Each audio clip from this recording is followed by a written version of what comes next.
Like the other nations of Central Europe, roughly the area that lies between France to the west, Ukraine to the east, Scandinavia to the north, and Italy to the south, the people and the nation now called Polish have their roots in the Middle Ages, when a number of nomadic tribes turned into settled farming societies and developed a group identity and political structure. In the first half of the 10th century, a Slavic tribe called the Polanie built fortified towns south of the Baltic Sea, including Gniezno, which had already been an important center of pre-Christian worship. By the end of the century, they had taken over most of what is now Poland, and joined together with other Slavic tribes in the area under the leadership of a chief named Mieszko. Like other Central Europeans, the Poles formed alliances with their neighbors. In the year 966, Mieszko married the daughter of the ruler of Bohemia in what is now the Czech Republic, and agreed to convert to Roman Catholicism. Mieszko's decision to tie Poland to the Church of Rome was an important part of its integration into Western and Central Europe, since the Slavic countries to the east, like Ukraine and Bulgaria, had joined the Orthodox Church. Mieszko also allied himself with the powerful Catholic kingdom to the west, the Holy Roman Empire. Waves of Catholic churchmen began to arrive in Poland, and the churches and monasteries they founded became centers of bureaucracy and intellectual life, which was conducted mainly in Latin.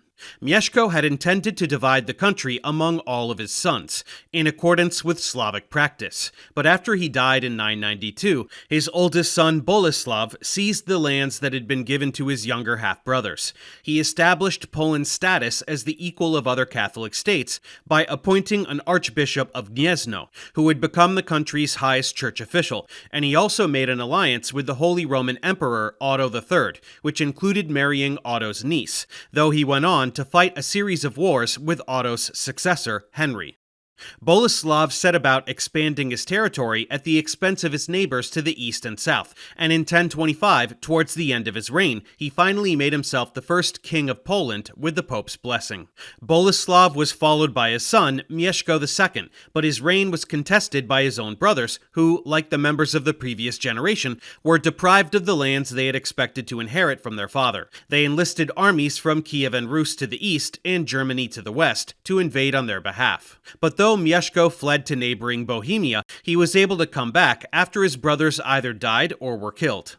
At the same time, he fought a series of wars with Conrad, who was the current Holy Roman Emperor, as part of an alliance with the Hungarian king Stephen. Mieszko died in 1034 of natural causes, but instead of taking his place, his son Casimir was himself forced to flee when the country was torn apart by a rebellion of non-Christian peasants, who may have been motivated by their beliefs, or simply resented the church's growing power over them. At the same time, Bohemia invaded from the south. As a result, the western part of the country, which is traditionally called Greater Poland, was heavily damaged and divided up among local rulers. Casimir stayed with the Hungarian king until 1039, when he went to the court of Henry, the Holy Roman Emperor. Henry agreed to help him regain his throne, as did Yaroslav, the ruler of Kiev and Rus, who was Casimir's brother-in-law. With this help, Casimir was able to retake from Bohemia most of the territory he had lost. But because Gniezno, like other towns, had been destroyed, he moved the center of Polish government to Krakow in Lesser Poland, the eastern part of the country which had not been invaded. He called himself Duke from the Latin word for leader, rather than crowning himself king, possibly because Emperor Henry wanted his superiority over Casimir to remain clear. He did, however, re-establish the Polish Church at Krakow, and he moved the country closer to the structure of other medieval European kingdoms by giving hereditary lands rather than money to the nobles who had supported his return to power. Those lands were farmed by serfs, while the lords who owned them served the ruler as his knights. But alongside this developing feudal system, a network of cities was growing up as merchants came from Germany to the west to settle throughout the countries of Central Europe.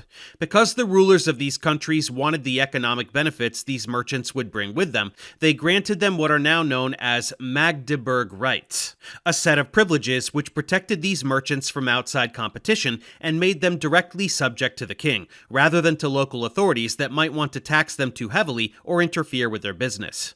They were also allowed to live according to their own communal rules. This was particularly important for the Jewish merchants who came to these cities, since local anti-Semitic laws sometimes specifically targeted them and their practices. There were also large numbers of farmers who were willing to immigrate from the West, because in Poland they would be treated as free people who were paid for their labor, rather than as serfs who were bound to the land and given a share of what they produced. In 1053, Casimir was succeeded as duke by his son Boleslaw II, who built alliances with Hungary and Kiev in order to limit the threat posed to him by the Holy Roman Empire and its ally Bohemia.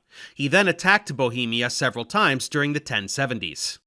After Gregory VII became pope in 1073, Boleslaw took his side in the conflict with Emperor Henry IV over whether the pope had the right to appoint the religious officials of the courts of Europe, what historians call the investiture controversy.